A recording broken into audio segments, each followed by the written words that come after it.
Across this great nation, almost everyone has been affected in one way or another by this terrible tomato onslaught. Mrs. Williams, I understand your husband is missing. Yes, Do you think he's dead? Well, Will you miss him? Well, Will you marry again?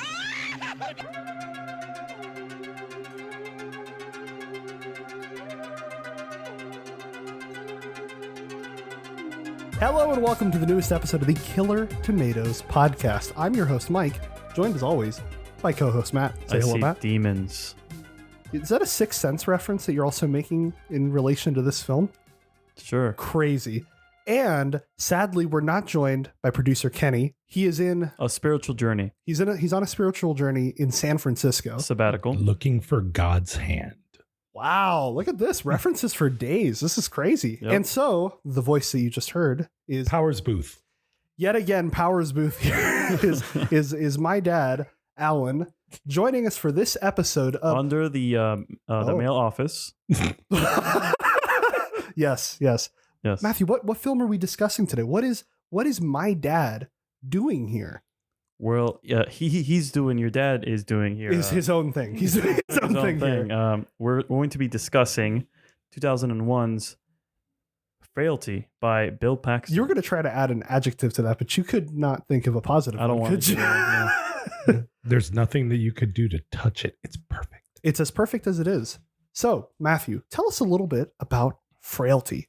Okay, so Frailty is a movie that was Describes released. the script. Yes. Tell us a little bit. Well, it's a movie released in April 12th, 2002. Yes.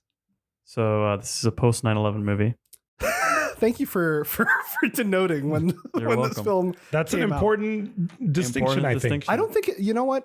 Really quick, before we continue, I swear this will be a 1 second tangent. Okay. Do you really think that is like, for contempt, we've been in the classroom before. We've been teaching before. Is that really like a marker still currently for like students and stuff? This idea of like post 2001? Because students don't have any conception of what pre 2001 is. I barely have that. No. Yeah. I feel like this movie feels pre 2001. Yeah. This feels like a 2001. This feels like an innocent movie. Really? Yeah. Most fascinating. I really want to dive into whatever you mean by that. The country of origin is United States / Germany for some reason, and probably production. Yeah. Shit. Whatever. Funding. Funding. Yeah. The I don't know. Germans. It's an hour Well, it and was 40 like minutes Cine long. Veritas or something. Oh was yeah, the yeah, second. that's true. Yeah. So it's an hour and 40 minute runtime with a budget of $11 million. Relatively low budget. Yeah. Opening weekend $4 million. Gross $13 million. Just Whatever. broke even. Cleared it. Just Cleared broke it. even. He just got out of there. Matthew McConaughey saved his career with this one. Actually, you know what? It's funny. Really quick. The entire reason that this movie gets made is because of Matthew McConaughey and Bill Paxton, like that they're involved in this project. Because they did not want Bill Paxton in this alone. And like Powers Booth did it as a favor, basically, at like post Tombstone favor. But pretty much it's like just them. You got the two kids who are relatively unknown actors. And outside of that, you got no one in this film. Okay, if Matt's not done, just because you mentioned actors, as the names were coming up, one stuck out at me. Oh yeah, what's that? Vincent Chase. Okay, you know what? It's funny. I made Matthew, does this name mean anything to you? No. Okay, Vincent Chase means something to me because that is the Entourage guy. And also Aquaman. He's Aquaman. Wait, but he's in this movie? No. So Okay. Vincent Chase, the actual actor in this film, is the old man who rapes little girls. Wait, what? Do you know that? You know who I'm talking about? Yes. Do you know who I'm talking about, Matthew? No. Bro, did you watch this movie? Yeah. the old fat man in the dude, car. yeah. Yes, the one that's raping little girls. The actor's name is Vincent Chase, but he's also the Entourage. Like he's not actually also the Entourage guy, but they share the same name, Vincent Chase. Oh, really? But he would have been great as Aquaman. He would have been great as Aquaman. But you know what he actually is though? He's a very famous acting coach, Vincent Chase. Yeah, he's Bill Paxton's acting coach. Okay. I wonder if that's an inside joke from Mark Wahlberg. Yeah, I don't know. You don't know anything about what we're talking about, Entourage or anything? No, I haven't watched it. It's a pre 9/11 thing. Yeah, I would have known. Yeah. So, Bill Paxton plays the father, the God Hands killer. He plays Dad. The first one. Yep. Dad Meeks. Dad Matthew Meeks. McConaughey plays Adam makes. And a surprise twist, you first think he is Wow, Fenton. you just spoiled jump it. out like that? Hold on, Yes. wait a minute. Hold on. If you haven't seen this film, Stop now. I'm not gonna put a spoiler alert on this. This movie's 20 years yeah. My old. level's too high to hear, Matt. No, you're No, good. you're You're good. But Fenton Meeks / Adam Meeks is who Matthew McConaughey plays. Obviously, audience, that name means nothing to you right now, but as we discuss the film, you'll understand. FBI agent Still won't mean Wesley anything to Doyle you. is played by Powers Booth. I Name. love Powers Booth. Yes, mom killing Powers. Only Booth. because I see this guy and it's kind of like when Ed Harris is in a movie. That the minute you see Ed Harris or Yeah. Powers Booth, you're going, oh, Bad guy. that's the bad guy. It's true This movie had me convinced for a little while. that He's they were in the subverting Avengers. expectations. Powers Booth. Yeah. Who is he in the Avengers? He was one of the shadow government who told Oh, Nick Fury, He's dead. no, we need to. Yeah, he did die. He was did also on pass. Agents of S.H.I.E.L.D. so was Bill Paxton, Yes. and I think they And died the same year. They died the same year. Yeah, yeah. The Agents of S.H.I.E.L.D. curse. curse. Agents of Shield conspiracy. Uh-oh. And we have Matt O'Leary playing young Fenton. he was and great. Yes. Jeremy Sumter playing young Adam. I don't know who that is. I don't know who Jeremy Sumter is. I don't but know. I know the other guy. I don't know. He was in Spy Beef Kids. O'Brady. What was his name? No, Matt O'Leary. Oh, I'm it pretty sure he was wasn't in Beef Spy O'Brady, Kids. No, not Beef O'Brady. Yeah, I'm pretty sure he was in Spy Kids. Which would be a restaurant that Matt would visit on a trip to Orlando. Yes. Yes. Yeah, Matthew has bad food taste. Poor guy. Okay. Jeremy Sumter played a part in Cyber Seduction, What? 2005. What are you talking Oh, about? just Cyber What are you Seduction, talking His about? Secret Life, a movie. And Peter Pan. Is that the That's whole three. name? Is A that the whole film. a movie? Yes. And are you Into talking the about? Storm in 2014. Oh, that's that's Fake Twister. Fake Twister. That's Fake Twister. Another Bill Paxton connection. Well, Twister is the Bill Paxton connection, but no, Into the Storm is the hurricane movie. That was it's like the horror villain is the hurricane. oh, Yeah. Okay. So, it's like So- Moonfall. Going into the plot of this movie. Yeah, let's Just a quick just jump right in. Yeah. We'll talk about like the acting and stuff a little later. We have many notes on this film. IMDb does not list this, which we'll talk later. Does not list this as a horror film. Interesting, It lists really. this as a crime drama thriller. Yeah, we have a lot of questions about this film's inclusion on the list, and so we will get into that. But what's up with this film? What's the synopsis? So, FBI agent Wesley Doyle is startled by the declaration of a youngster Fenton as he Yes. enters Yes, the FBI office. he does. And he basically, this FBI agent played by Powers Booth, Yes, in Powers his Booth. most. in his prime. Yeah, no, he's gravelly. He's fucking Reminds me drunk, of Batman. probably. And Yeah. he's basically the FBI agent in charge of the God's Hand Killer, Yes, which is the serial killer who is like a religious killer. And the guy comes into his office and What goes, we don't know is how anyone makes the assumption that it's a religious killer because there wasn't really. no. Actually, no. There is just really quick. There is a note that the God's Hand first Killer. The God's Hand Killer leaves a note. That's how they find the first body, and he says, "You'll never find the next one." Right, but was there religious undertones Yes, it was to something it? Okay. like it was something to Got the it. effect of like this one will go to heaven or Gotcha. whatever, and then the others Yeah. are with me. and he kind of goes and tells him, "Hey, I know who the killer is," because Doyle still hasn't figured it out, and basically a mystery is unraveled as the It's like the usual suspects. Yeah, it was very usual It suspects. starts like the usual suspects, where basically Matthew McConaughey is there already in the FBI building, and Powers Booth just doesn't believe him that he knows who the God's Hand Killer is, and then slowly but surely, it's kind of tells him the story he about starts his telling life. him the flashback. story through Yeah. it's through elaborate flashback. We cut multiple times between 1979 and we cut to we're getting a little feedback actually. But we're 1979 and then we cut to whatever the contemporary kind of moment is. But yeah, they're having Matthew McConaughey is just kind of telling the story of his own childhood growing up. He is revealing himself as Fenton Meeks and saying that he has killed his brother, Adam Meeks. Meeks. Well, no, is he saying that he doesn't say he kills him? No, he says that his brother killed committed himself. suicide. Yeah, And his brother was the God Hand Killer. yeah, and that his brother was the right, God's that Hand was the Killer. big thing is that his brother was the God's Hand Yeah, Killer. and that because I remember Powers Booth asked about like the ambulance that's outside, and that's because Fenton had stolen the ambulance with Adam's body inside and brought it to the FBI building, which he then verified by calling the sheriff. Meet Texas. Do you know what that is? No. Okay. You looked this up? I did look this up. Do you know what Meet Texas is, Matthew? No, Meet Texas. Meet Texas is not a real place. Meet Texas is basically the writer. What's the writer's name again? I have no. It is Brett Handley. Brett Handley. Brett Handley. So he's a big Stephen King fan, which this film has a lot of Stephen King-ish kind of energy vibes to it. He has a pull quote on the poster for the film. But Meet Texas is Brett Handley's Castle Rock. Yes. So that's supposed to be like what connects the Brett Handley cinematic universe. Which I looked up his IMDb, all of like 3 writing credits. Yeah. So didn't work out. It didn't work out as he had anticipated. But part of the reason that this film even gets made is because basically, Bill Paxton wanted to wet his feet with directing a little bit. He had directed, I think, a commercial. They dried very quickly. Yes. He directed in 2005, his golf movie. Then we're going to finish up the synopsis. Yeah, true. Yeah. But I just wanted to say really quick, as far as like the Brett Handley connection, that Brett Handley, his whole thing was he wanted to get this film made, and it was originally supposed to be about aliens. So I'm going to leave that there and then jump back to Matthew to continue the synopsis.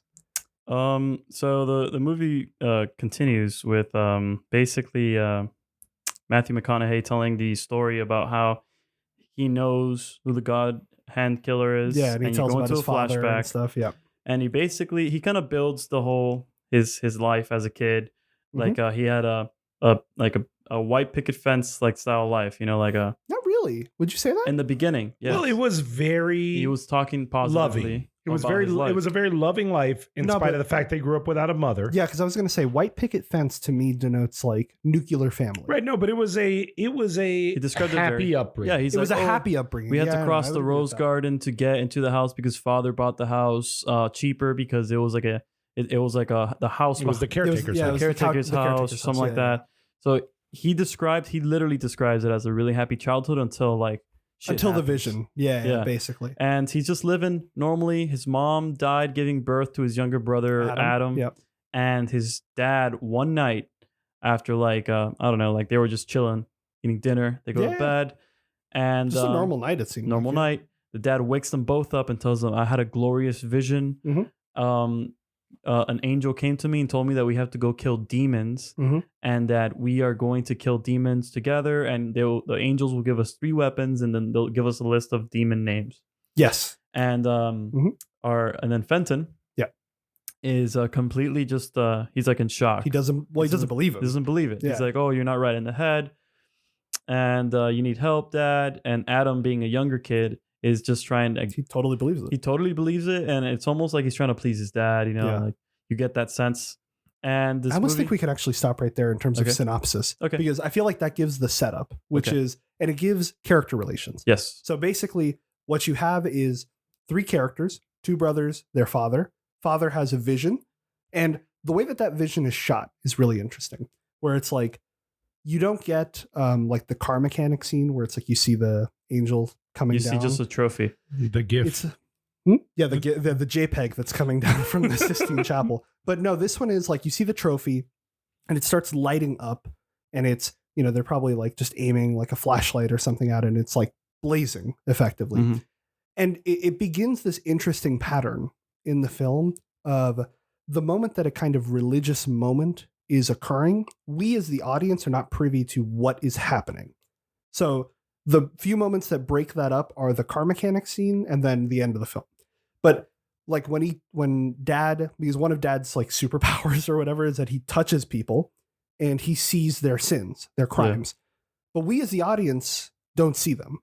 So we kind of have to take him at his word or fall into the Fenton Meeks position. And what Bill Paxton is doing as a director is giving us building suspense. This is what it's doing. Yeah. Oh, he is seeing something. Yeah. He's kind of building suspense, and he's doing it again in a really clever, interesting way where everything is via implication.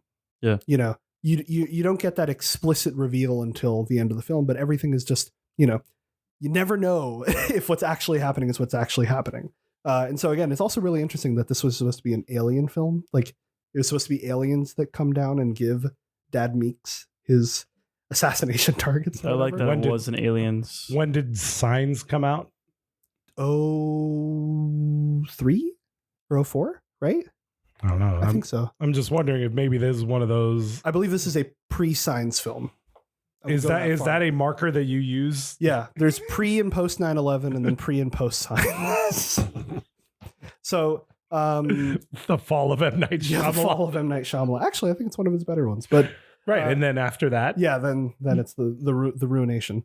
But yeah, overall, I think like in terms of directorial style, I think there's some interesting stuff that's happening. I don't think it's always good. Can you talk about that? Because when I watched this movie, I'll be straight honest with you, it felt like a straight to TV type. Okay, we had this conversation earlier, and I think we also used the same kind of language where you said it felt like it was totally TV. Afternoon special. Afternoon special. Afternoon special. It was an afternoon. It was an after school special feel with themes that would never ever be on television. Yeah, at that time, I think. Yeah, definitely. I'm talking about at that time. See, I don't know if I totally agree with that, just because I think this could be one of the better X-Files episodes. Okay. Like this is what this feels like to me. It feels like an X-Files episode. You know what it also feels like? I know you like this show, Supernatural. Yeah, I was thinking that I was gonna make a brief moment to say that. Say this felt like Supernatural from the perspective of like someone of like the supporting cast. Yes, yeah. Wow, so we're bringing up CW Corner early. Yeah, in the show. No, we're in the CW. Have you ever seen an episode of Supernatural? No, but I've watched enough. Yeah, it's like Monster of the Week, right? Yeah. And it's like it's basically like if like a normal guy was just chilling and then like the two brothers in Supernatural showed up and were like, we're killing demons. Yes. Yeah, that's what this is. And in fact, in the show Supernatural, they have themes where like people, like the FBI is chasing them down because they think that they're serial killers. Yeah. And I don't know, it was interesting. But Powers Booth was up against it because he was on Agents of S.H.I.E.L.D. he was at the time. conflicting schedules and shit. Yeah. But no, it really felt like an episode of Supernatural because again, like Fenton. That's a good comp. Yeah, like Fenton and Adam are almost being positioned like to be the brother. Yeah, like Winston Sam and brothers. Dean. Yeah, the Winston brothers. I think they're Winchester or Winston. The Winchester. Winston, Sam. Yeah. Winston. Winston. Overwatch 2 just came out. Yeah, it just came out. So that's what we're thinking about. Sorry about that. I know you're. There's pre and post Overwatch. Wow. But yeah. So yeah, it has this kind of like, if you were in a side character who's watching Sam and Dean show up and just start murdering monsters. And like the dad shows up too, and they just start fucking killing people, and you're like, what the fuck is going on? What's going on? Who are these people? Yeah. So like, I feel as a progenitor to that kind of thing, it's pretty interesting. Yeah. My only, I don't know, I get a little skeptical though with the religious fanaticism angle. Okay. Yeah, because at the end, it's not like, at the end, it's like, oh, he was. Do we want to get to that part? Because that end really is such a. Do you want to just jump straight into it? Yeah, get to it. It does feel a little uncomfortable when the religious like nut is justified. Yeah, exactly. It feels vindicated. Yeah, that he's right. Yeah, he's vindicated. So because audience, at the end, the whole time you're basically following the main character Fenton. Fenton, yeah, who's skeptical of his father and thinks that his father thinks he's a serial killer. Is a serial killer. Yeah. But at the end, the twist is revealed that, in fact, he was not a serial killer and he was telling the truth the whole time. Yeah. And he was actually killing demons and angels were actually talking to him. And that his son Fenton was a demon. And his son Fenton was going to kill him. Yeah.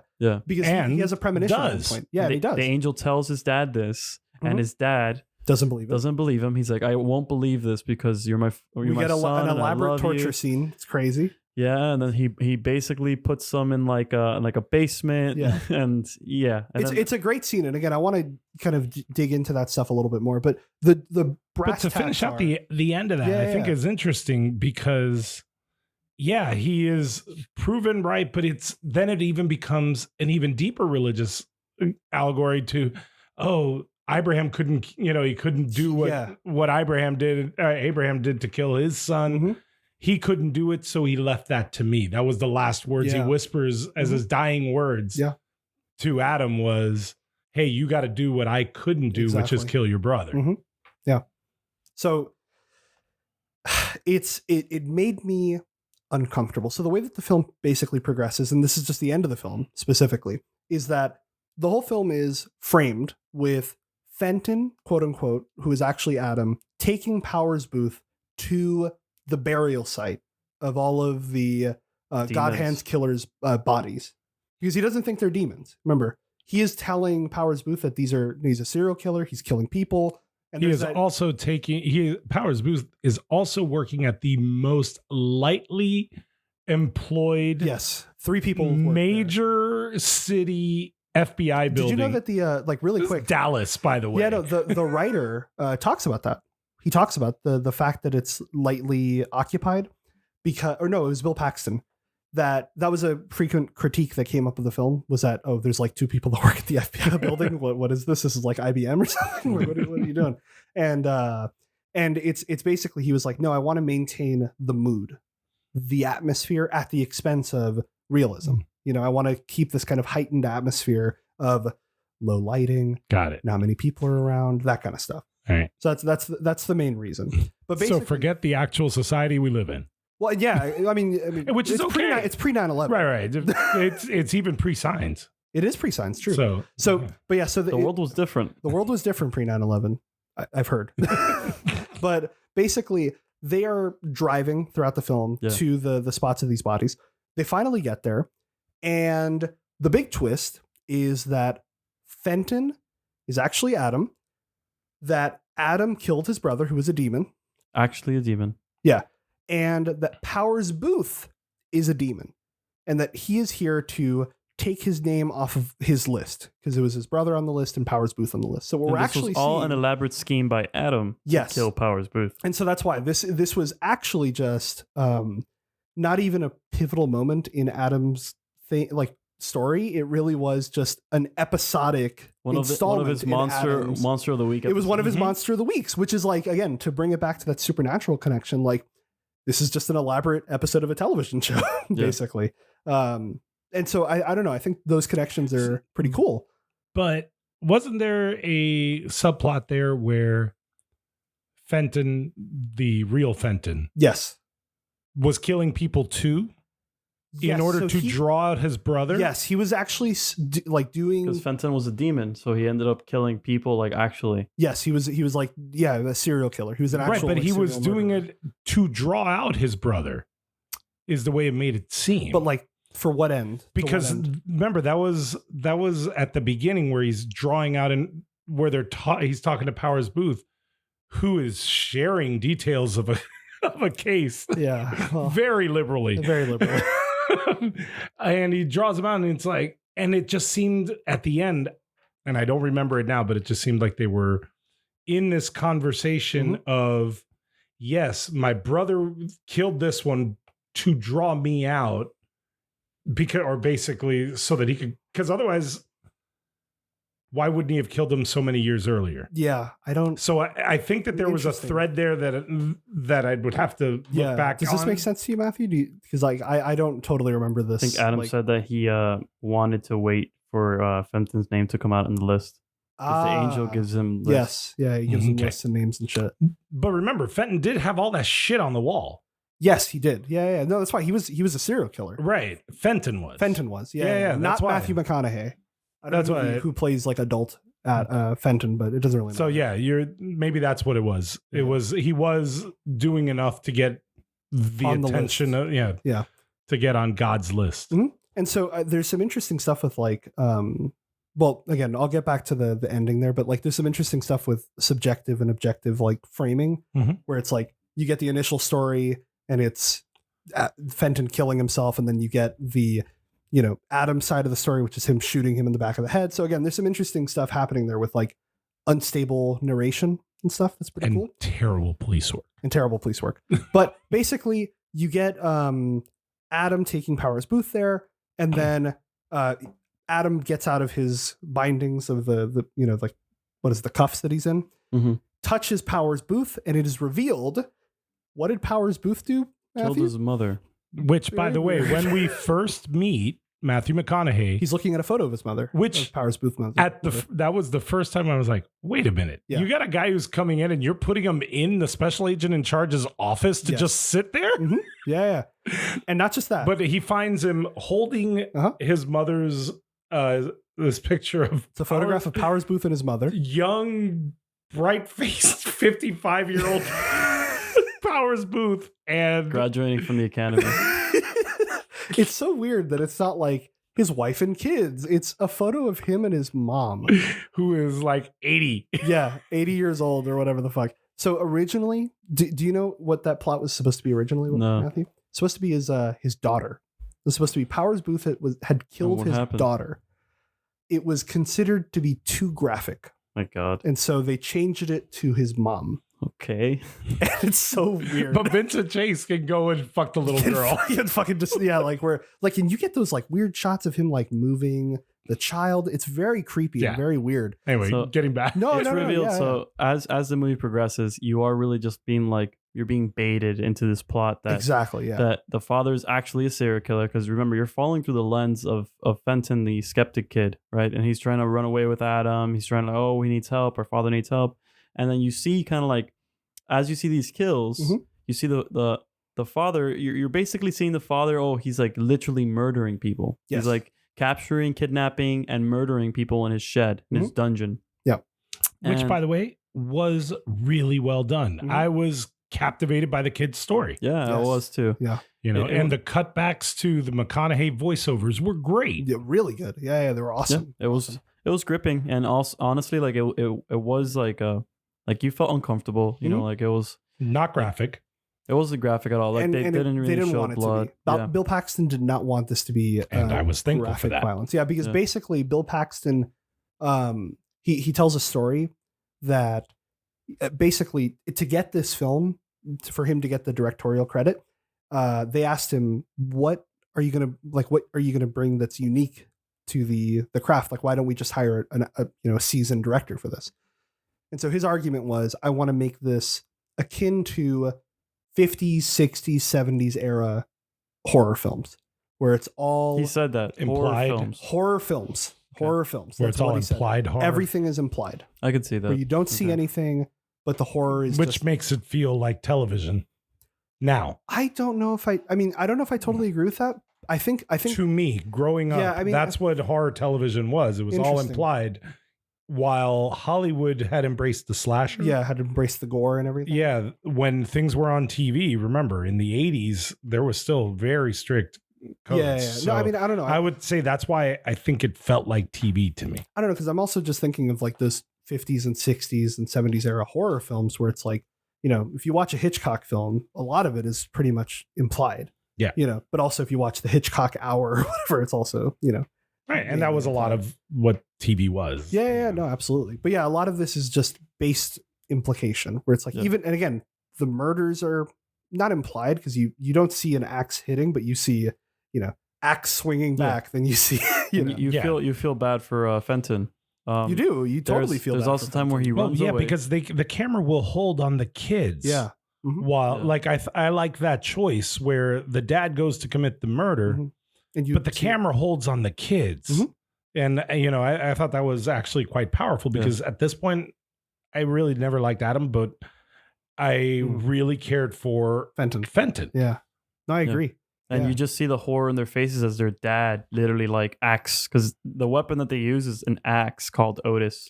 Yeah. And he just like gores these people, not on screen, but like you see the reaction of the kids. And there's one scene where Fenton goes to the sheriff's office and tells him about like, oh, my dad's a serial killer. The sheriff doesn't believe him. It's like in the midst of a murder. Yeah. And then when they come back, basically it forces the dad to kill the sheriff to cover up his killings. And because that was the threat. That was why. That was what he told Fenton, was that if you do something, someone's gonna get hurt. Yeah. If you say something, somebody's going to die. Yeah. And yeah, you want to continue with that? And he did it, and the sheriff was murdered, and the father was like crying the whole time, like, "Oh, I never killed a person." Yeah. Oh my God, that was you- a great moment. Yeah, you're feeling it was. wow, this guy's actually insane. Crazy. 'Cause, Yeah. he's saying like Fenton, he actually says a line. I wrote it down. Mhm. Here's my piece of paper. I want to find it really quick because I thought it was the most gaslighting thing I'd ever heard. Hold on. Here, you want to talk a little bit more about that scene while I pull up this line. No, he just Say something. Someone's got to die. Yeah, that's the line that he says. I like the kid did say, "Hey," when he tells him, "You did good," and he said, "No, I did as I was told." Yes, I really that's a liked great that line. So Yeah. the line that I found it here, it's, "Do you understand what you made me do?" Yeah, That's the dad to Fenton, and it's such a great like. it's like, "Oh no, you've killed people." Yeah, like a great gaslighting moment where Dad Meeks is telling his son after he has buried an axe in the sheriff's chest. He says, "No, look what you made me do. Look what you made me Which, by do." the way, we should back up because the sheriff only comes into play after what I think is such a pivotal scene, Uh-huh. which is the digging of the hole. Oh, that is a great like character pit. building moment. You know, Yeah, the yeah. digging of the hole. Fenton runs away from his dad and he tells him what you need is God in your life. Yeah. And he brings him out and he gives him a shovel and he says, "I want you to dig a hole." Was it 10 by 10? Massive hole. Yeah. It's a big hole. 10 by 10 and 10 feet deep. Yeah. And that kid just tearing it up, just And did not want He and he never said, praised and once. pray on it while you're doing Yeah. it. And he never did. And he dug that hole all the way down. He And it gives was him the gloves. yeah. And the kid ignores the gloves because he's got these bleeding Bloody, yeah. hands. Mhm. His dad even calms down and tells him, "Don't worry about it. Take a couple of days off. Let that Says callus nope. over." And with the bloody hands continued there. I thought that was a very, very powerful scene. Yeah, it's a great character. And he moment. says, when it was done, Mhm. that hole was dark and deep as my hatred for my dad's God. Yes. I liked Oh, that line. He tells his dad like that his God doesn't exist. Mhm. Then in retrospect, these are demon ass things to say. Yeah. Fenton. Yes. Yeah, and apparently there's a specific moment when the sheriff, like after the sheriff is killed, there's a shot that I took note of because I was like, oh, what a weird shot. After the sheriff is killed, you see Fenton recede into darkness. Do you remember this specific shot? Do you know what I'm talking about? Continue. No. Okay, so basically, it's like, have you ever seen that episode of The Simpsons where Homer Simpson kind of Fades into the grass or Yeah. into the hedge or something? Basically, Fenton does something like that into darkness, where it's like he's staring at the sheriff's dead body, and then he recedes into darkness. And so the way that the writer interprets that scene or intended that scene to play out was, this is the moment that we are supposed to, on a second viewing, realize, and I don't know if I agree with him, realize that Fenton is a demon, Well, where he fades into this darkness. yeah, well, prior to that, that's when Dad has a dream. Yes. And he has God comes to him again and told him something. He doesn't tell He the doesn't want to audience. reveal it, yeah. But that his son is something that I don't want to believe it. And he Mhm. did not want to believe it. So this does become interesting because you're wondering, what is it that did he find out that his son's a demon or that his son's going to kill him or what, So, I mean, that's where my mind was at that point. Yeah. So I do find that that's important just because, man, you're not getting this kid's, like where this kid is at Mhm. is terrifying to me. Like I find his position right now his predicament, yeah. is terrible. Like there are no turns for him. And that's when he just can't do it anymore. And that's when he runs to the sheriff, right? When? Because he, Because that receding into darkness is right after the sheriff killed. dies. Okay. Yeah. And then that's where, like, at that point is where I think demon, like Fenton has corrupted the father. Is that what is trying to be implied? well, I think it's that. Yeah, I think exactly. Yeah, I think it's exactly that. That's Where what it's like demons do. his demon activity or whatever is causing his father to do these terrible things. Hmm. And again, I find that message to be on a like for a campy little like movie or whatever that's, you know, I don't know, maybe not trying to say anything, it's interesting. But for a film, I don't know, for a film that like has themes and messages and is trying to articulate something, I think it's quite suspicious. How do you feel about like the twist at the end? Because did you see the twist coming? That's an interesting question. I didn't see that twist. What twist did you think was going to come? You know what? It was like anytime Powers Booth is on screen, I'm thinking Bad there's guy. going to be Yeah. he's going to be a bad guy. So at all points, everything just felt too shady. Mhm. You know, and honestly, like casting, you don't get Powers Booth if he's not the guy to subvert. to me. Yeah, exactly. So I was always waiting for something. I just didn't know what I was waiting for. Yeah. There was going to be some kind of, and this is, I think, an era of Hollywood film that is trying to. It was post Twist. Usual Suspects. It is post Usual Suspects. I haven't Three seen that Signs. show. Huh? I haven't seen that show. You haven't movie. There You you never go. saw The Usual I'm ignorant about Suspects? it. No. Well, Really? then Damn. we won't talk about it. It's a great. I mean, yeah, actually, if you don't know what the twist is, that's Yeah, pretty cool. Don't. Okay, watch that movie. Okay, but real quick, That's a must. do you that is think a that must. do you think that the twist at the end of this movie makes the movie? I thought, look, when I originally was watching it, before I got to the twist, I was like, interesting movie about like a child having to deal with a crazy serial killer father. Mhm. Yeah. That was where I thought. I thought it was I thought Interesting- that's a cool premise. Interesting premise. First two acts I enjoyed. I thought the twist. I sent you a text, Mike. Yes. I was like, little wacky. Little wacky. That is the It was a exact little wacky. text that he sent. You don't me. think it's a little wacky? That was my rapper name. Little wacky. Yeah, You don't think it's like at the end of that twist? I really it felt did like make fucking sense. it did make sense. I mean, but it made sense. I'm not but saying it was. I'm saying wacky as in it was a little corny. Like it was kind of like an episode of the Twilight Zone. You Yeah. know? Like it's a little out there, and I thought it was a little. Here are Matthew's exact words. Weird place on list. Weird quote unquote horror movie. It's a wacky movie, man. It's a wacky yeah, movie. I don't disagree with you. I was watching that and I was like, wow, this movie kind of went off the rails here. Just describe it like, okay, I was like, oh, this is an exploration of like a child and a family with a serial killer father, and he's having like this. He's trying to save his His brother, Yeah. and it's just this drama. And yeah, it's a fascinating kind of like familial drama and about it's conflicting ideas. It's horrifying because the children are facing the trauma of killing people Exactly, and yeah. stuff. and then, the cycle's continuing. and then I thought it was wacky Yes. because at the end of the movie, it was like, oh no, it was actually demons. Well, let me give You know? the perfect like indicative moment. So throughout the film, okay, I'll give you the two moments that we can parallel against each other. When Dad Meeks and his children go to get Vincent Chase. Okay. Fenton asks, how are we going to do this? It's broad daylight. Aren't we going to be seen?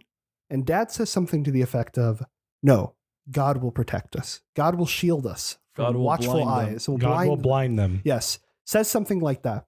And then they go through and they do it and no one is suspicious of anything. And also it makes sense now with the sheriff of why no one was curious about where the sheriff went. It's wacky, but that scene happens. Then at the end of the film, it's an incredibly wacky moment where the FBI is able to obtain police tape of the man who was with Powers Booth in the FBI it was building. just like a blur. It's a shot of what you know is Matthew McConaughey sitting in the waiting room of the FBI. And there is perfect static over Matthew McConaughey's face. A bar of static. A bar of static that perfectly blurs him. and then in the memories of everybody who saw him, it was also a blur. Everything is in a blur. And as he walks, they're going, oh, well, we're waiting. Then the bar moves with his face. Yes. And so when that moment happened, my jaw nearly dropped to the floor It's out of wacky. how fucking wacky that was. It's a jumping the shark moment. No, yeah, like it really The was plot like really went out TV the shit. window. Yeah. It went out the window. Yeah. It's also, I got to say, at this point in a horror movie, and just horror, as you say, who's this movie for now? Yeah, it's a really Who's this fascinating- movie That's what I was for thinking. now? That's what I was Like, thinking. oh yeah, you've just, is it like it's for for people the who like horror, but are Kirk Cameron. I think that Okay, well, interesting. Yeah, that's funny. if I were to, Like, is that what it is? Is this for the people who Religious live right in, who love horror? who love horror? Is it Kirk Cameron and Willie Ames? I mean, it's interesting if do we consider this film to be like a conservative film? I don't know. I mean, it's difficult to pin down. I don't think it has a conservative message, but I think conservatives would like it. That's an interesting way. That's a very diplomatic answer.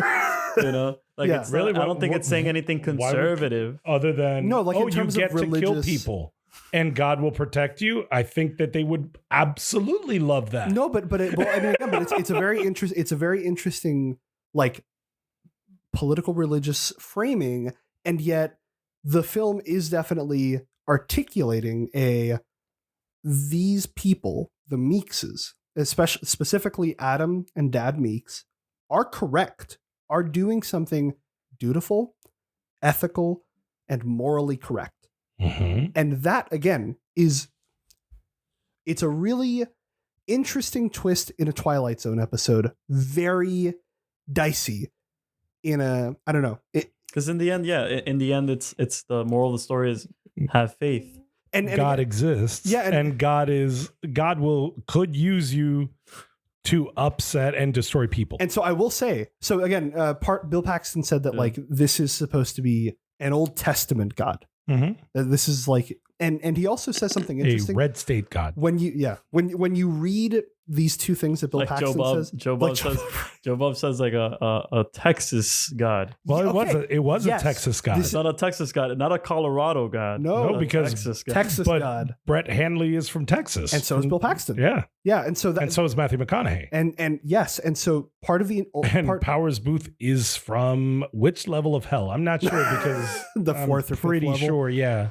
But part of the reason that Bill Paxton even wanted to do this film was because it is a Texas film, is a script based in Texas, That's and he funny. liked the fact. By Texans for Texans. Yeah, like he liked the fact that it was geographically accurate, which the Meet Texas thing is interesting. But it was East Texas. yeah, right? like he liked the fact that it was so specific. It was specific to a region. And so when you read this idea of this is an Old Testament God and this is a Texas film, it's a really interesting kind of like you have a Texas religious right horror film that emerges almost incidentally in the wake of these factors that come into play, which is weird. It's a weird thing that happens in this film where it's like, again, like you have some really interesting shit that's happening in the first two acts of, again, familial trauma, cycles of violence. But that gets thrown out the window with the twist. Yeah, where it's like, no. Where effectively those cycles of violence, that familial trauma Was because of his will lack of be faith. justified in the future. And it was because of his lack of faith. Exactly. Like, he went through all Yes. that trauma because he had a lack of faith. Exactly. Not because his father was killing people. And in the front of truth, him. even worse, even if he had found faith, it wouldn't have been possible because he is a demon. Where it's like, no, you are already damned from the get-go. Yeah. There's no possibility for you to repent. There's no possibility for you to truly find faith. It was a failed effort from the beginning. My world question is like, are World these, question. like this lore question. It's like, Okay, are yeah, these yeah. demons are like, okay, so are these demons from hell or are these normal people that turn into demons because they sin? We never really get any answers Because, on this. No. because he sees people, I've seen your sins. Actually, I would say no. Let me explain why. Because Fenton, this is like real thought police type shit, or like a Minority Report kind of shit, thought crimes. Because it's like Fenton doesn't do anything when he gets the message that Fenton is a demon. It's future events that will retroactively justify the existence of Interesting. that because message. God knows what Fenton's thoughts are. That's right. God tells the dad that Satan has sent his demons. Yes. So I guess they're just being born Yeah. from the well of souls. They're Exactly. just mixed in there Yeah. and they spawn. And again, super dubious, super suspicious, where it's, again, this is a very Old Testament and quite, like, what's the specific term I'm thinking of here? Where it's like, teleological view. No, like in terms of, human choice, Right. where it's like, you don't have free will. You don't have free choice. Right. All predestination. Predestination. That's the exact term I'm thinking of. Where it's like, no, you are born and your entire trajectory, your entire destiny is prefigured in advance. Mhm. which is so weird. Again, when you factor all of these things together, you have a film that is doing interesting shit in the first couple of. Yeah, you want to say something? Say something. No, because there was a cartoon that I remembered in the movie. They're watching a cartoon special, like oh yes, yeah, and they talk about free will there. They do. They have a basically like Christian. Why did God do this to Christian me? philosophy, Yes. free will. Like it was like Veggie Tales. Yeah. but Quick talk. but like Rudolph the Red-Nosed Reindeer kind of that was like, oh, God gives you free will to do as you wish, Yes. and then he judges you or something. Like that. But then again, the Fenton thing subverts that because that's not true. Yeah, Fenton has done nothing wrong. It is future events that he will do that is somehow known in advance. Well, he was born a demon. Yeah, Exactly. That's the thing where it's like, again, he's done nothing wrong. It's just that he was born this way kind of thing. That's the issue. You know? Yeah, So- because they're not humans. Because how many times does he say that? Yeah. It's like, oh, these These not aren't humans. people. I've never killed a person. Yeah. So again, super dubious, super suspicious message. Yeah, I really had a lot of issues after I thought about it. During the time, I'm having a good time during it. But man, it went off the rails in the third act. I think it's a film that like falls apart by the ending. I think the ending. I think it out-clevers itself. I thought at the end of me, I was like, damn, this is now a movie. This is a gimmick movie almost. That I can when I recommend to my friends, I'll be like, this movie has a really like weird twist. Like that's what I'm gonna say. I'm not if it didn't have that twist, I'd be like, this is a pretty cool movie. It's about like it's like it's a kid who grew up in a serial killer family. But then it like exactly But now this movie becomes this is a movie with a really weird twist. Yeah. A wacky And twist. even wackier. By the way, I just have to come back to it when Powers Booth kills his mom. Yeah. It is wacky. What the fuck shirt was he wearing? Yo, yes. Oh my god. I don't remember. No, it was like this like green and it looked so bizarre. It looked because like it looked wallpaper. right, but it looked like Austin Powers. Yeah. Like, we're doing this for a time to show a time difference. I'm like, Powers Booth like 77 years old. It was so funny. It was so fucking I thought it was really funny. funny of him just we don't know the motive. Yeah. This man's an FBI agent and he just goes and chokes his mother out. Yes, it's like what? Like what's going on? Wait, chokes her? I thought he stabs her. He stabs her. Yeah, because there's blood psycho on the shit. sheets. Yeah, psycho shit. And then I'm like, these people get rid of bodies and nobody asks a fucking question. Well, again, once. I know it was whatever. Well, no, I mean, again, it's justified in the film as in like, God is protecting them. Yeah. Not with him though, because he's a demon. Yeah. So again, very, very weird. And again, the fact that like in this small, tiny town where the sheriff can close his office, be back in 5 minutes. Yeah. That in a town, no. But the people that he murders aren't necessarily from the town. Remember, he drives all the way to Jacksonville for the first person. Right, but no, but the sheriff specifically is their town sheriff. But the thing that gets me is where did he bury them?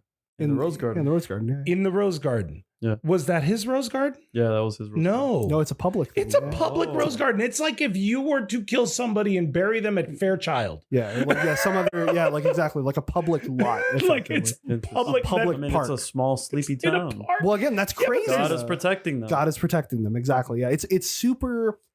And then there was all those, and I don't know enough, but those little stone cutaways that he'd have these match cuts into them. Mm-hmm. The stones at the Rose Garden. There's some great cuts with that. Yeah, they were beautiful. There was a lot of very well done match cuts. Yeah. And I was like, yeah, but I don't know what the fuck that means. Like none of it, like it was not like, oh, well, that's a particular kind of. I think it's like a crying kind of angel or like a weeping angel. What? And one of them looked like a Chinese dog to me. Yeah. It was the two little statues. Yeah, the statues and shit look like a weeping angel. They did look like a Chinese like lion statues. Yeah. Or something. But yeah, no, it's man. I don't know. Like I said, the ending makes the movie to me a wacky, gimmicky. Like, oh, this is a wacky. It's the only thing that makes it memorable. Sure, because if not, okay, I wouldn't agree with that. Okay, but wait, because it is unique. It is unique with its exploration of like, watching the serial killer through like a family. Yeah, like a family lens. I think that's really interesting. But even that, I think by itself, the movie is interesting in that regard, but it doesn't. I feel like it doesn't do that well to the point where you're like, oh my god, it's bland. There is another interesting line. It's like a TV. There's another line that Dad Meek says about. I love that. That's his name, Dad Meeks. he says something to the effect of like, oh, there are many like us. Yeah. So there are other families that killed the demons. Winchesters. Exactly. Oh, well, you know what it might be? It was for Brett Hadley's his Meativerse. The Meativerse, the Meat Cinematic Universe. Yeah. The Hanley Cinematic Universe. There's going to be a big meetup. Yeah, but that there you go, meetup. Yeah. But that's why it really did feel like, oh, okay, you're setting stuff up for, again, like an X-Files episode of setting up all these worlds, all these different possibilities. With no payoff. Yeah. Wow, very much like. Yeah, whatever. I don't know, but yeah, it's like just watching it. It was a good experience. I did like watching this film. It's very watchable. It's not just watchable. I think there's legitimately tense moments. There's some and there's some great moments. Like I would say, I know, Dad, we talked about this earlier. When Bill Paxton is under the car and he gets his first list. Do you remember this scene? Yes. Yeah. So again, we talked about the JPEG of the angel coming down. It looks like that Captain America. It looks like a fucking It's GIF. literally It's like that Captain America. Yeah, it's a video. It's kind of like a video of the green screen, and then they made it small, and then and then it's made it bigger. It's like a PNG that with the JPEG of the Sistine Chapel on the back. So it's that, and then you get again music, orchestral music swelling, and it's this kind of reverse shot of the angel coming down, reverse shot to Bill Paxton in awe. And then you get this great shot where it's like a master and you're seeing the car and you're seeing Bill Paxton under the car. And for a brief moment, there's no music playing. You're just hearing people working. And it calls into question the legitimacy of what's happening. Yeah. Where it's like, oh, is this like a schizo episode? Like, is he having a psychotic break here? Because then he starts writing the names down and everything. Yeah. And so when you get the retroactive moment where Adam shows all of the different murders again, but you see the visions, that to me is that ruins it. Yeah, ruins it. Because I feel like maybe if they would have left the ending kind of ambiguous, oh, is he? But that wouldn't have sold the Twilight Zone feel to me. No. Yeah, and if that's what they're going for, that's something, I just don't know if I agree with the way that it cheapens it for sure. How the material is then handled. Yeah, I was going to say it definitely cheapened it for me because part of what made the movie watchable to me was I wanted to find out what made him snap. And, a couple times, I thought back when he sees the vision off of that fucking bowling trophy or whatever it was, that first one. Next to it, I saw, he was in Vietnam. Is there PTSD? Is there, what is it? Is this the trauma? The last thing I would have thought was that it was real. But the whole time the dad is he's almost played he's played as a great father. Yeah, he was. And I got to say, Bill Paxton was brilliant. He kills this fucking role. He's great. Amazing in this. And again, he sells the kind of, I believe that he thought that those fish sticks and green peas and mac and cheese were fantastic. Yeah.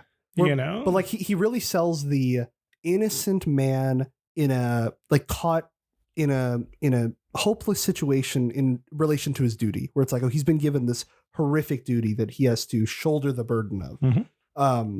And yet you're this is a crazy man who is, just slowly losing his grip with reality. Yeah. And these poor kids are caught these poor kids are caught up in that. But so then when it's revealed that it's it's a real duty that's been given to him.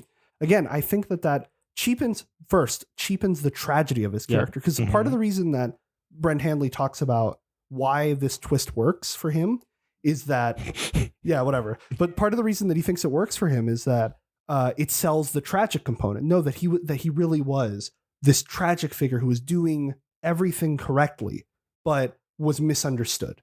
Poor guy. And to me, it's no. I think the real tragedy is this is a man who works, is a loving father, had his wife has died. Fucked up his life. Yeah, and his wife has died, and he's having this almost like a psychotic break and finding respite in God, and in God giving him some kind of meaning, where find these 3 magical items. The 3 magical weapons, which is the glove, the axe, and the pipe. A pipe. Where it's like, A blood. yeah, like where these mundane items are being imbued with incredible meaning for him And holy light. and holy light, where it's like they are giving him a trajectory in his life at this point. And so to me, when it's revealed that no, this is a real thing, it's like, no, I think that diminishes the tragedy of his character. Yeah. Where it's like, you kind of ruined it, I think. Because at the end, when he dies, it's like, okay, he was an agent of God. He's Yeah. a tool. He's a tool, yeah. He was a paladin, IRL. Yeah. You know, like he wasn't like, it's not like, oh, that's a tragedy. He died for nothing, or he died because he was like he died because he didn't get help or Yeah, whatever, yeah. whatever. It's not a tragedy. He's going to go to heaven now, Mhm. right? He was Yeah. a paladin. Yeah. Now, Yeah. And Adam is also now going to become a super paladin as well. Yeah. And Fenton was always a demon. So again, I think like, yeah, where we've landed right now is basically... It made it cartoony. It did. Okay. And so where we've landed right now is an elaborate episode of Supernatural. I think that's Yes. like where we kind of landed. Yes. Now, the last thing I want us to discuss before we wrap up is placement Is on this, the list. Or is this like, how do you feel about this being categorized as a horror movie? I think this really pushes the envelope of what it means. to Well, be a let horror me, movie. if I may, one of the things, because I famously am not a horror fan. Yeah. Famously So, among us, yeah. famously among Among the the audiences. audience, Yeah. we all Okay. know this. Yeah. But I'm always a little hesitant when I come into a horror movie as to whether I'm going to have any connection to it to keep me engaged. Okay. And so I went into this one, well, you know what? As I tend to do with horrors, let me put a little bit of detachment. And I found it very easy to get into the characters or the engagement of the story because of my detachment. Because I have no connection to anything in that world. Mm. The religiousness, the Texasness Yeah. of it. It almost, at one point, it felt like as he's telling them about the vision and what their holy purpose is, and I'm going to take you out and you're going to learn to do this. You know what it felt like to me? It felt like the dads that I know of on TV only, Mhm. who take their kids to go, all right, we're going to go hunt and we're going to get a deer. Mhm. And I'm going to teach you how it is, what it takes to be a man. Mm. And there was that thread through it I really didn't like. Interesting. I don't know. Did you detect that kind of angle because there? when it became that and then the here, dig the hole, it felt very here. This is the way you become, this is that relationship. I read that as very much like you need to be broken down to be built up again as a faithful one. Yeah, he needs to find do faith. You something need to right. And that whole idea is something so difficult for me to really grasp. And that is as foreign to me as the Texasness. I mean, of it. I don't think it's foreign for me to grasp because it's one of those things where Fuck it's like, you. Yeah, I don't think it's foreign for me to grasp just because I would argue that like when people find religion, this idea of finding religion, they do that after predominantly moments of incredible hardship. Yes. Where, oh my God, like again, to use, any example that we can think of where it's like, I've just been diagnosed with something terrible or something awful has happened to me or, someone I love has family. I've lost someone, some kind of traumatic event where I'm on heroin withdrawals. Yeah. I mean, like but effectively it's where your reality has been desaturated of meaning, where you are effectively thrown into a world that this anchor point no longer exists. And only after that moment is when you can truly find faith in some kind of, some big, like a God figure or something. So that's what he was trying to do. He wanted to break him down. Yeah. Into a position where he had nowhere else to turn to but God. He had to pray. Exactly. I guess from as a parent, that's one of those things that wasn't part of my upbringing, and I hope it wasn't part of yours. It wasn't part of mine. That was what the fuck you was. No. But it was like not part of mine. But I'm saying that's why that whole idea. And it's not foreign to other people whose parents were, let's say, military things. I had to kill a lot of animals growing up. Did you find faith? No. Damn. Crazy. You ruined my whole theory. This is or a joke, are by the you way. a liar Demon. Demon. Repent. But yeah, no, like, but anyway, so that was why I had trouble. I had no trouble getting into it, like, because it was well told. Mm-hmm. But I also had no stakes because I did not. Yeah. There was very little connecting me to, and like there was no ins with me. The ins with me were purely from television purposes. Oh, see, like, again, I think there were ins with me just in the sense of like you're telling a family drama. Yeah, that's what I mean. It was purely from a, hey, this is how we watch television. These were television characters to me. The entire time I was interested to see where it went. Yeah. Where it was going to go. You know what else reminded me of? It was going to do. Yeah. I was going to say Dexter. Dexter. Okay. Let me explain why. Dexter's Laboratory, right? Laboratory. No, the show Dexter and also the books. Yeah. Because with remember the stranger. Yeah, no, interesting take on the serial killer dynamic. So interesting. Not just that. The familial dynamic in Dexter. If you remember, part of Dexter's whole story is that his father is the one. So he sees that his son is potentially a psychopathic killer, and he hones his son's skills into for quote unquote righteous purposes, good purposes, all these different things, because he sees that his son is already, was effectively we born. Hope you use your powers for good. Yeah, we hope you use your powers for good, that kind of thing. And so that's almost like kind of what's happening here, except the father is the one who's been given this kind of message, and it's not like just something the first generation. Yeah, exactly. So, but again, you're seeing the family bond through something as tumultuous as this, and again, it's really. That's why the first two acts I thought were very interesting. Solid. So again, like the question for me is then, if we're looking at the list, first off, I would say it's not better than Jacob's Ladder. It's not better than Jacob's Ladder. I'll say that straight off the bat. It's not better than Phantasm. It's not. All right, look, what about The Mist? No, I think you're right. I think it's not better than Phantasm. I don't think it's better than The Mist.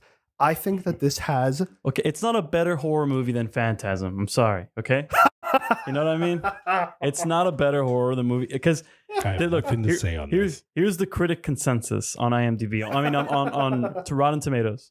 Creepy and disturbing, Frailty is well-crafted, low-key horror. Yes, it is. It is. It's a vibe. Low-key horror. It's a vibe. It like has, Goosebumps. It has horror, exactly. It has horror themes. Like Goosebumps with child rape and murder. Yes. Horror elements, right? Yes. But never once will you be horrified watching this movie. See, no, okay. You're horrified only on an emotional level. Like you'll become uncomfortable. But that's why I don't think, I think, again, I want to make a clear distinction here. You won't be, because this podcast is all about clear distinctions. You won't be disgusted watching this film in terms of visceral, what you're seeing on screen that is grossing you out. You'll be disgusted in other ways. And you'll be... By Vincent Chase. Yeah, I mean, you will be, yeah. Yes. But that's why you'll be disgusted. I feel like they're, especially like, oh my God, when Fenton gets thrown into the cellar, for example, that's a moment of, I feel, horror. Yeah, we didn't even talk about the Adam. We have not mentioned Adam throughout this whole thing. But the film really doesn't, other than like the Matthew McConaughey stuff. But that particular scene. Yeah. That Adam kept giving his brother water. Yes. I thought that was a fascinating scene. Especially where it's like, oh, I can't give you food and I can only give you one cup of water. I'm going to try to give you more. Yeah. But I thought just the drinking of it, I thought that was a fascinating. Yeah. Even the way it's shot is very. Yeah. It was very cool. Yeah. And then just to also add to that, like where Adam gets, like after Dad Meeks is killed, so Fenton tries to release the victim that they have, and Adam gets the Otis axe and kills the victim.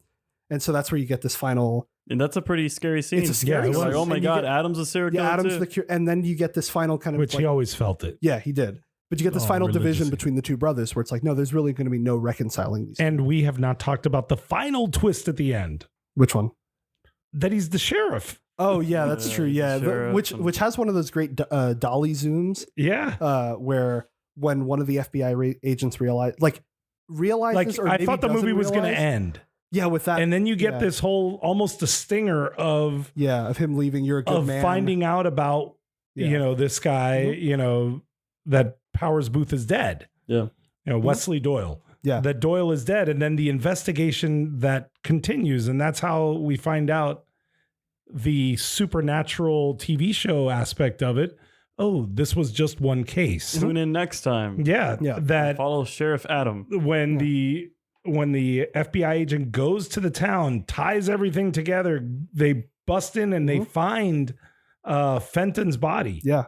This would be a cool, let me tell you, Frailty would be a really cool, like, early 2000s series. Yeah, like I where would it's like, watch oh, if you for a watch the season. movie and then like you get into the continuing adventures Yeah, of sure. Adam It's Meeks or something. where he fights demons. Yeah, like like Highway to Heaven with Ooh, Michael Landon. Yeah, But yeah. I disagree completely with its placement on the list. And Yeah, we'll talk about 100%. more of that on our season cornerstone. Yeah, that's right. The wrap up. Well, we're gonna try to wrap up like most of the 10. This is the 10th movie. This is the 10th movie. So yeah. No, actually 11th maybe. Yeah, Okay, 11th. so either way, we're gonna Soon. after each episode or after each 10th episode or something or 10th section in the list. Stay tuned. Yeah, we're gonna 10th, try to discuss these films broadly in terms of Yes. structure and placement. Yes. But overall, I would say I enjoyed this film, but I would not say that it was better than some of the other films that I we don't think saw. it's worthy to be on the list.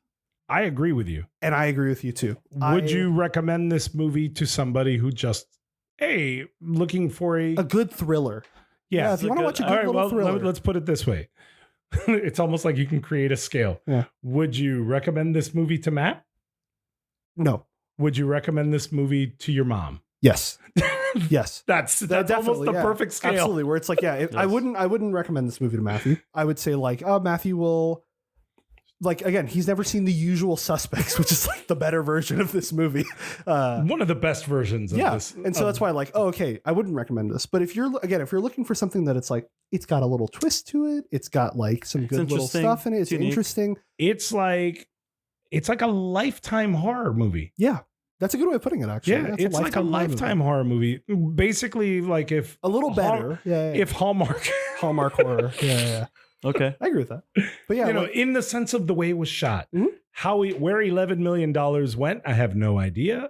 I mean, I don't know. I can kind Actors. of. Yeah. Yeah, it was the cast, It was Matthew McConaughey. Yeah. Because like, but even, they're all working to funnel money into Texas. yeah.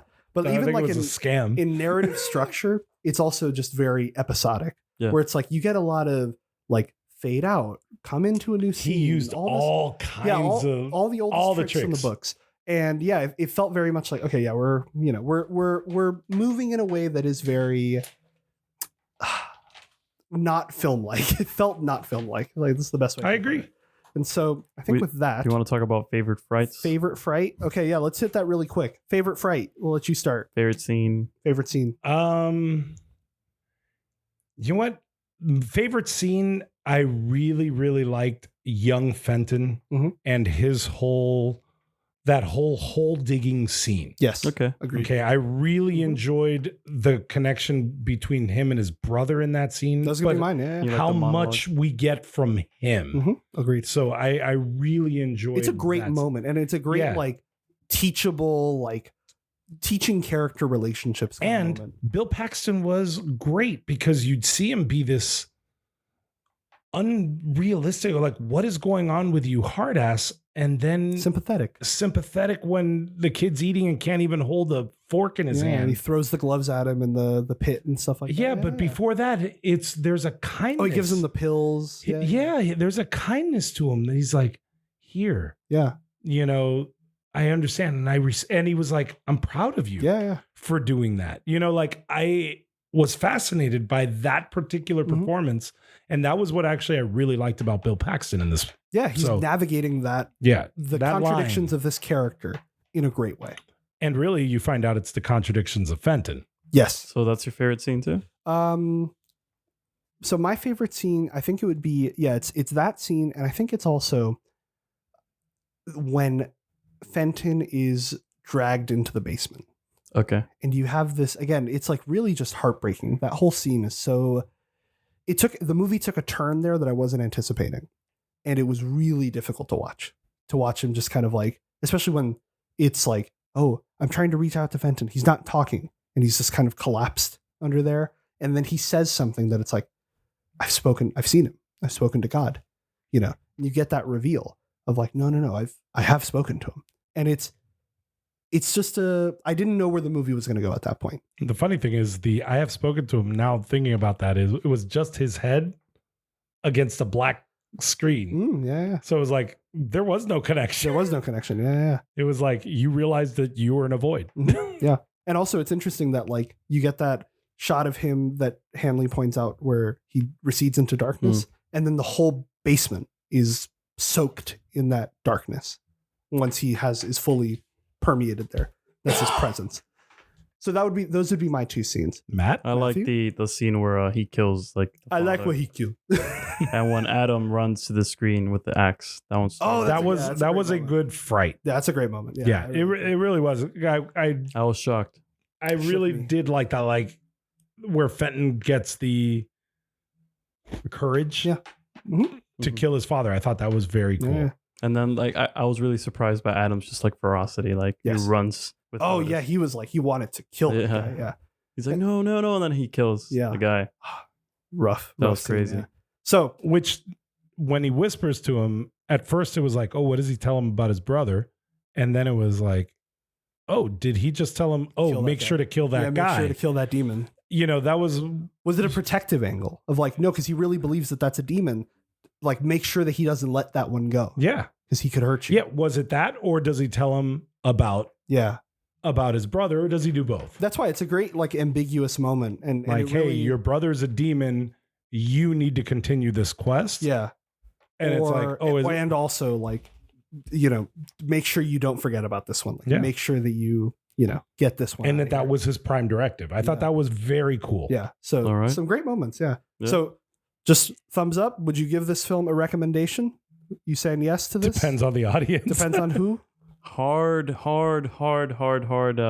Would you watch this movie again? Probably not. Okay. That's there you go. That's the one that we want to hear. Would you watch this movie again? No. I mean, but also I don't watch horror for fun. So true. Okay. Not that this is horror. So, and I don't really watch these kind of chillers. But I recommend it with a really strong asterisk. Yeah. It depends on who you are. Interesting movie. I wouldn't say it's bad. Yeah. You know, but I follow in the same way. It wasn't 4 stars on the Roger Ebert scale. Crazy that he gave it 4 stars and half a star to Hellraiser. Unreal, dude. What's your scale? I don't know. Too dead to tell me. Crazy. I don't know. This movie was just like, it was religious. So he was like, yeah. Just and that already makes it a big negative for me. Yeah. Was he religious famously or something? No, not famously. No. Not that I don't think so. I don't think so. No, he has a thing against demons. he liked the psychological element of it. Okay. Yeah. Interesting. So either way, with that, we've reached the end of the episode. So catch us on the next one. This is Mike signing out. This is Matt signing out. This is Al signing off.